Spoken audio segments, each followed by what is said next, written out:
All right, Dr. Barry here. So let's talk about how medicine and technology are going to be married together and how really technology is going to take medicine to a different level. Again, I think we have to talk about artificial intelligence. Depending on where you're at on the social media sphere, this is a hot topic of conversation on a lot of different avenues and blogs and videos everywhere I go. Like you may have heard of the more newer one, Chat GPT, where it's almost like your personal assistant. You ask it to do something and it does it for you. And it's taken it by storm where you've had millions of people sign up just to use it because for now it's free. Eventually they'll start charging people for it, but for now it's free. But when me personally, when I see something like that, obviously being a person who loves technology, I always tell people all the time, if I wasn't doing medicine, I would definitely be doing something in technology space. And seeing how that kind of blows up on really the more public standpoint, I always think, man, I wonder how that would affect medicine. And that's what we're going to talk about today. Like, how can AI affect medicine? And more importantly, is this something like we want? Now, I can tell you, especially being a younger physician, technology and medicine is not something that goes hand in hand in the beginning. Whenever there's a technological shift, when I'm talking about going from paper charts to electronic medical records, you're going to have a lot of people who are like, oh my God, I cannot work with this electronic medical records. And you're going to have a lot of people be like, man, I could never go to paper charts. And I think that's what's going to happen with artificial intelligence in medicine is that you're going to have a lot of people on the beginning side saying, man, like, I don't know what about this AI slash robot, but like, I don't want nothing to do with it. And you're going to have a lot of people who cannot wait for medicine to fully involve it. And I've said this before on my channel. Medicine typically gets to the party late when it comes to technology and technological advances. But when it does get there, great things can happen, i.e., mRNA vaccines. Like when medicine and technology kind of get in bed together and say, like, all right, we're finally going to do this, like a lot of great things can happen. So I want to first start out, I think, first and foremost, right?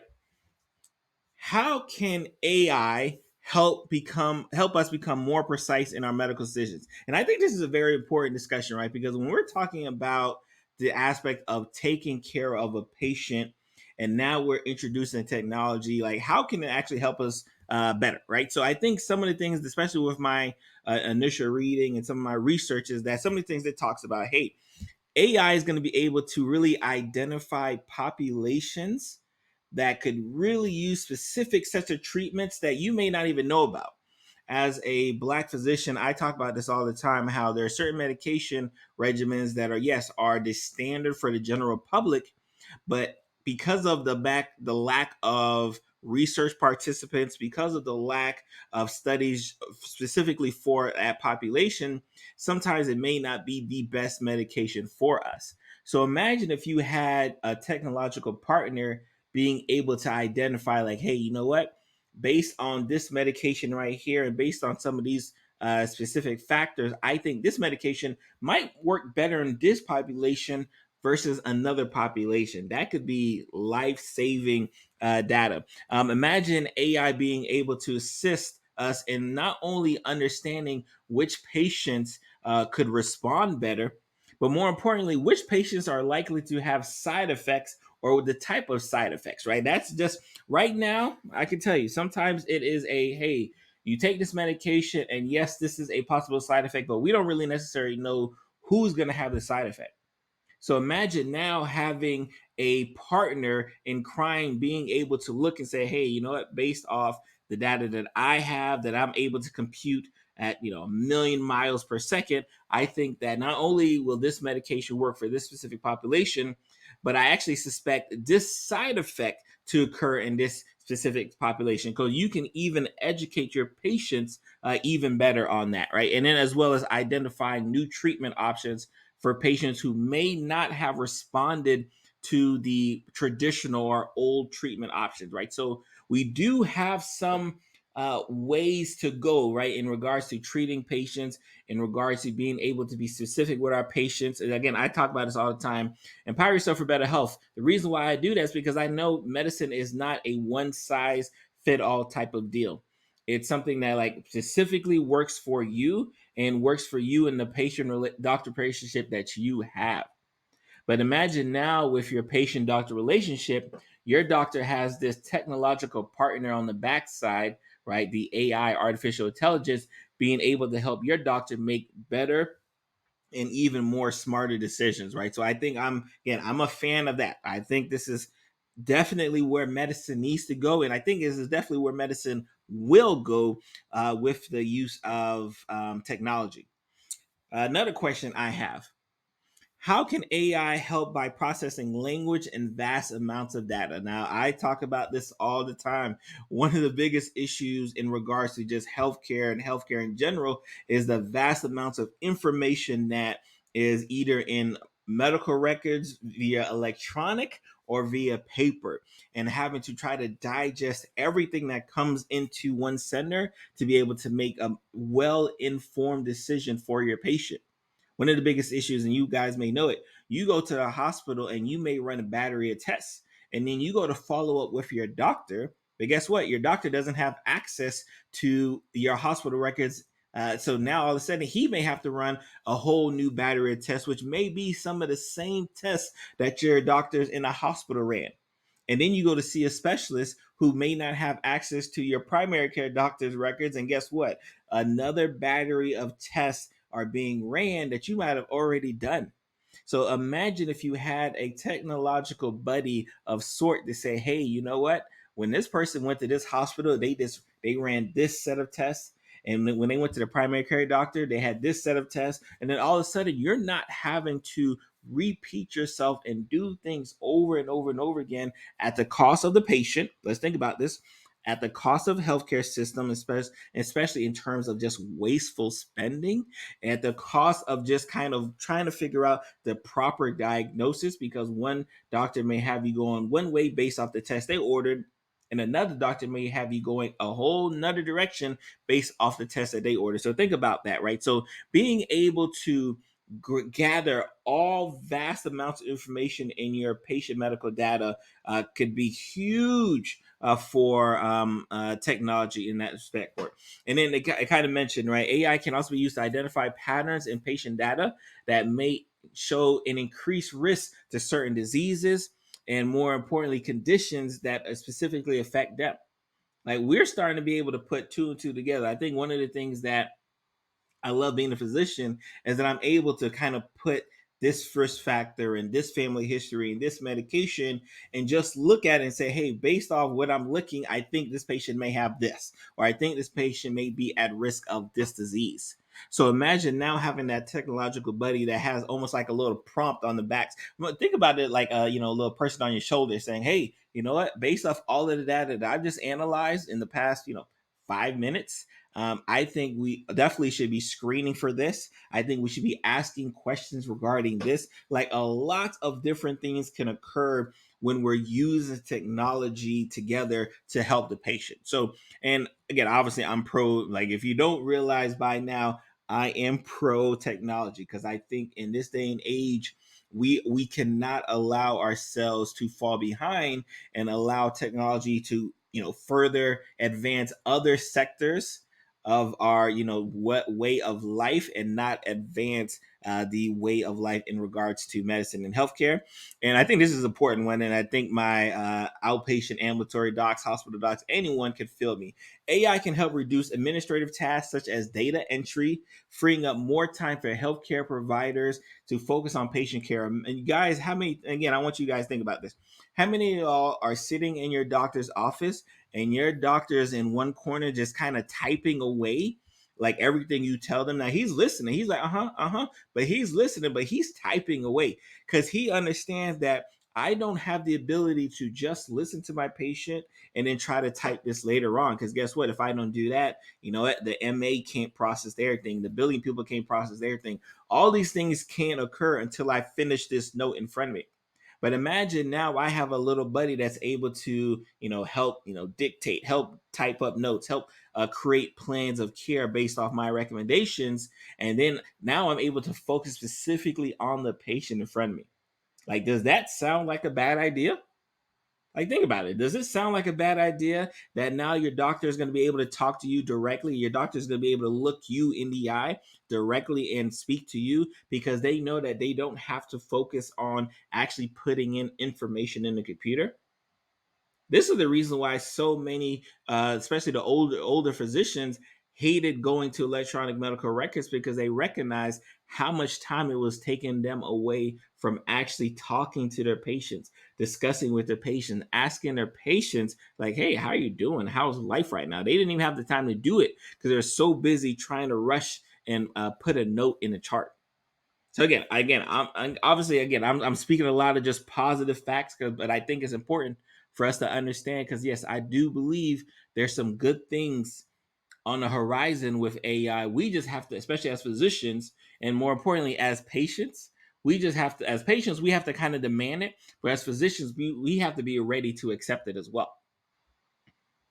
So this is another one I got for you, right? How can AI help us with clinical recommendations and support systems, right? So I want you guys to think about this, right? A lot of times when you go to your doctor's office and based off your age and your weight and your race and everything else, your doctor may recommend certain treatment modalities, may recommend certain specialties you need to follow, may recommend certain vaccinations, immunizations. Your doctor may recommend these things based off things that they just kind of know. Now, fortunately, or hopefully, I should say, a lot of you go into a lot of smart doctors who kind of have that right in the back of their mind. They've done it all the time. They said it all the time. They're ready to go, rip and ready. But like, hey, you know what? That still takes brain power. That still takes mental time away from focusing specifically on the patient in front of them and trying to figure out, hey, what's going on with the patient. So imagine if you had technology being able to say, hey, you know what?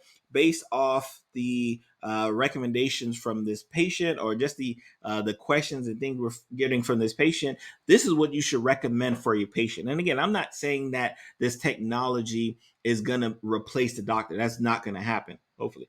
But I'm saying that, hey, it could immensely help us get us to a much better level, right? Where we can focus not only on patients, but we can more importantly focus on ourselves and not have to worry about the stress of dealing with patients and dealing with technology and everything else under the sun. Sorry about that. Oh, this is a good one, right? How can AI help us in prescription and drug creation and treatment, right? So I think this is a big one, right? I think this is probably going to be the second most important way that we are going to be able to use AI and AI related technology to help us in the medical field in regards to identifying, hey, which drugs can target, and I kind of mentioned this earlier, which drugs will work better for which specific populations. More importantly, identifying how to target newer types of drugs, and more importantly, speed up their development.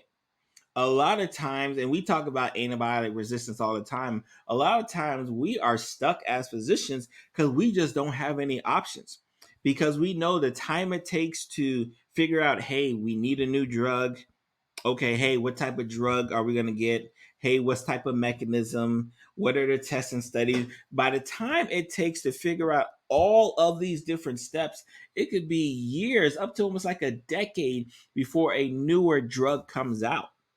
But imagine if we're able to speed up that process, speed up the process it takes to identify the need for a new drug, speed up the process of the time it takes to recognize, all right, which are the mechanisms of action of our new drug. More importantly, which of the ways that this drug is going to help this specific disease condition, right? Because you can't, and that's where technology comes in, right? If you want to be able to get a good medication, you got to know what disease you're treating, right? And that's where we're using technology hand in hand, right? To one, identify, hey, I got this disease process coming up. hey, I got this treatment option coming up as well too, right? Again, a lot of you may be trying to get like a little deja vu because this sounds exactly like what happened with COVID-19. We had this novel virus come out, and we were like, wow, we need to do something, and we need to do something as soon as possible. Lo and behold, we have mRNA technology, which was able to develop two of our best vaccines for the prevention and protection against COVID-19, right? So, and that's, again, that was just, I think that's just the beginning. I think mRNA technology is the beginning of what we can see for the future in regards to disease prevention and disease treatment in and of itself, right? And again, if you have AI technology, again, not only is it going to be able to recognize the types of newer drugs and how to make these newer drugs much faster, it's going to be able to recognize side effects in the newer drugs. It's going to be able to recognize who are going to be the best people for the trial. So now we're starting to reverse engineer what I kind of mentioned earlier. Whereas before, right now, we do a trial. We say, hey, please, I got this trial going on. Can you please join it? And we just ask for kind of random people to join it. But imagine if we were able to reverse engineer and use technology to say, hey, I have this new drug, and based off the technology and based off the data that I have, I believe that this drug will do the best in this specific population with the least amount of side effects. Now let's go after that population. Imagine if we could do that. Imagine if we can get to that point where we're that specific that we're able to say, hey, we know for a fact this drug is going to work best in this population with the least amount of side effects. Like game changer. Again, we're not there yet. We are not there yet, but I think we can be, right? I want us to get there. Will it happen in my lifetime? Hopefully.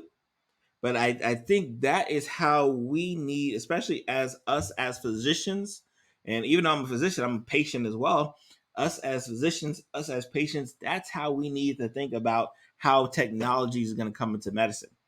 Technology should be able to make medicine so much more easier and proficient for the patient. We talk a lot about just this aspect of telemedicine, right? Think about telemedicine in general. Let's just think about telemedicine, this aspect that now I don't have to go to my doctor's office. Let's think of a random, just a normal scenario of what it takes to go to a doctor's appointment at 10 o'clock in the morning. All right, I got a doctor's appointment at 10 o'clock in the morning. All right, I got to hurry up, feed my kids, rush the kids off to school. Then I got to beat traffic to my doctor's office. And then I got to hopefully sit down, fill out some paperwork and everything. I got to do all of these things there. Hopefully I get there on time. Hopefully my doctor hasn't double booked, right? Like again, this is a true scenario. And then after they do all that, maybe I'm running behind 30 minutes, an hour late, right? Because again, and those who can attest in the comments for me.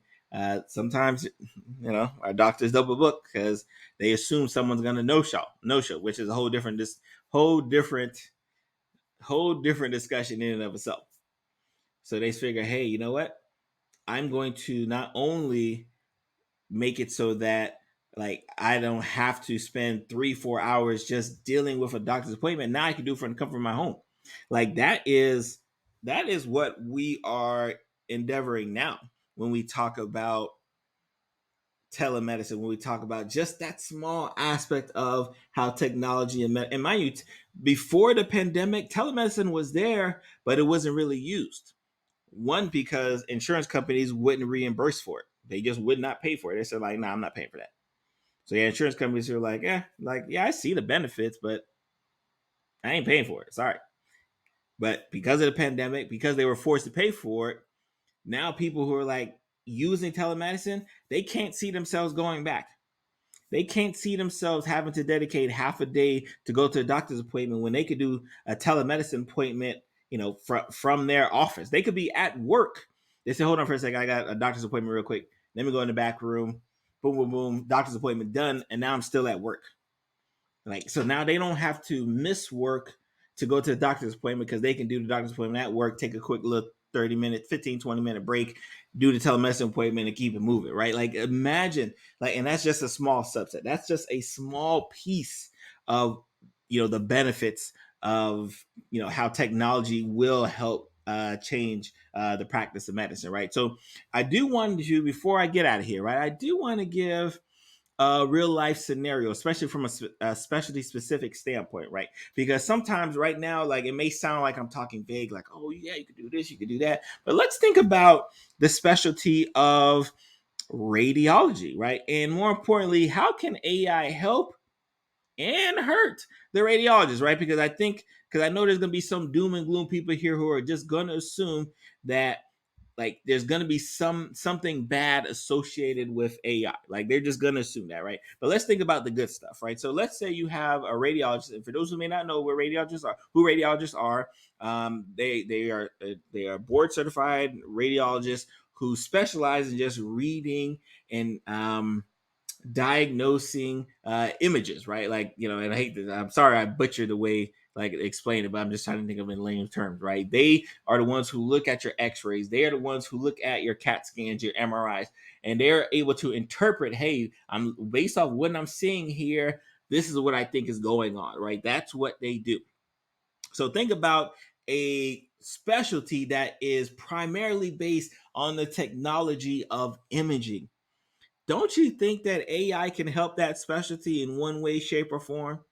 Like, doesn't it make sense that a specialty that is primarily based off of technological advances such as imaging, MRIs, CAT scans, ultrasounds, x rays, of course, you have to think, yeah, I can see how radiologists could benefit from that, right? So let's think about that, right? AI can assist radiologists identifying diseases and injuries and medical images more efficiently and accurately, right? So again, they're saying, hey, you know what? Maybe that radiologists can read and interpret something, but maybe they sneeze, maybe they get busy, maybe they're tired, maybe they're burnt out, and they kind of miss it. But that AI says, hey doc, like I think you might have missed Blake over there. And unfortunately, we have cases where radiologists miss things. Like I have some surgeons who, regardless of what that radiologist says, they are looking at the image themselves because unfortunately, they've been burnt before, so they don't trust the radiologist, whoever the radiologist is. They are going to look at the image themselves and say, hey, all right, this is what I see.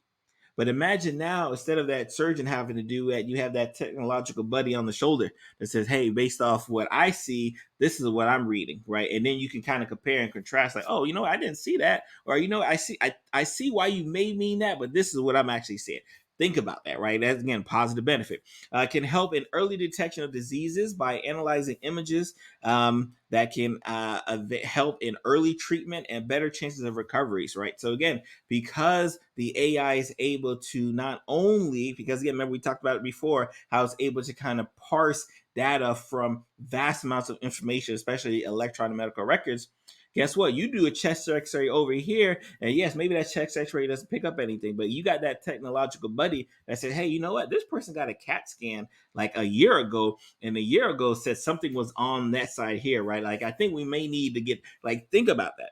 Think about that. Now you got that personal buddy who, yes, the radiologist didn't have access to your CAT scan a year ago, but guess what? Because of the vast information that they can hold, and they know, oh, based off, Barry Pierre, he had a CAT scan over here. You know what? Check him for that.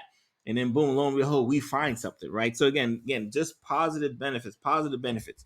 AI can also assist in reducing the workload of radiologists by automating some of the diagnostic tasks, right? For those who have had to sit and watch radiologists, do their thing, it can be tiresome because they are reading just x-ray. Have some people who when they clock in, they just read the x-rays. You have some when they clock in, they're just reading CAT scans. When they, like, you have some people who just read specific sets of imaging. You have some people who are like, all right, I'm about to just knock this out, and they are just going super fast. Now mind you, again, they've seen thousands, probably hundreds of thousands, depending on the radiologist, of these images. So of course they can do it quicker, but they still gotta read it, they still gotta dictate it, they still gotta confirm it, and then they still gotta send it off back to whoever ordered the image in the first place. But imagine you have that little buddy who's able to kind of offload some of those tasks. Like maybe the radiologist say, can say a couple of short phrases and and then that AI is able to kind of run through the show and say, all right, yep, I see, boom, there you go. right? So maybe their efficiency improves dramatically, right? Again, lots of different things there, right? So let's talk about how it can hurt, because again, I know the doom people are here. I understand you. I'm not naive. I know you guys are here. Like, how can AI hurt the radiologist? Because medicine is a business, and I've said this before, because medicine is a business, you are going to have people, you're going to have businesses, aka hospitals and insurance companies, who are like, hey, you know what?